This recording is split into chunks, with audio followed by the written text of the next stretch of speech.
গোপনে বিয়ে করলেন সাইফ আলী খানের ছেলে ইব্রাহিম আলী খান।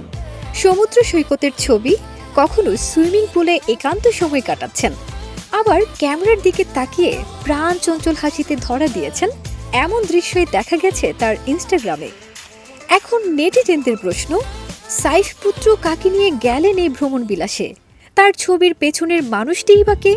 তাহলে কি ইব্রাহিম বিয়ে করে হানিমুনে গেছেন? ওয়ালটনের পণ্য কিনে জিতে নিতে পারেন নগদ 20 লক্ষ টাকা। Double million offer! Walton fridge কিনে পেতে পারেন 20 লক্ষ টাকা। রয়েছে কোটি কোটি টাকার নিশ্চিত উপহার। সামাজিক যোগাযোগ মাধ্যমে ইব্রাহিম আলী খানকে নিয়ে প্রায় মাতামাতি হয়। তার লাইফস্টাইল, প্রেম, ব্যক্তিগত সকল খবরই রাখেন নেটিজেনরা। এই অভিনেতার প্রেম নিয়েও রয়েছে নানা গুঞ্জন। অভিনেত্রী শ্বেতা তিওয়ারির মেয়ে পলক তিওয়ারির সঙ্গে সম্পর্কে জড়িয়েছেন তিনি।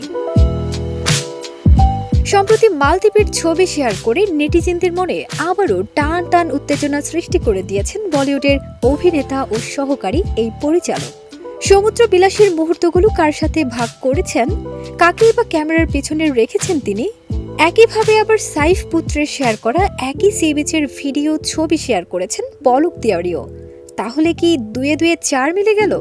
নেটিজেনদের ধারণাই কি ঠিক? বিয়ে করে হানিমুনে গেছেন ইব্রাহিম পলক? পলক তিওয়ারির ইনস্টাগ্রামে শেয়ার করা এক ভিডিওতে দেখা যায় মোমবাতি জ্বালিয়ে ভালোবাসার প্রতীক অর্থাৎ গোলাপের পাপড়ি দিয়ে হার্ট আকৃতি করে পাশে বসে আছেন এবং তার মাঝে দুটি চেয়ার। অন্যটিতে কে রয়েছেন তা প্রকাশ্যে আনেননি, তবে পলক এমন অভিব্যক্তি করেছেন যেন তিনি নববিবাহিতা। প্রসঙ্গত, মালদ্বীপে সাধারণত এমন একান্ত মুহূর্ত উদযাপন করে থাকেন নবদম্পতি ও প্রেমিক প্রেমিকারা।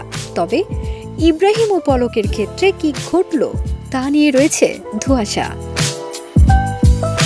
ফারজানা নিকিতা, দেশ রূপান্তর।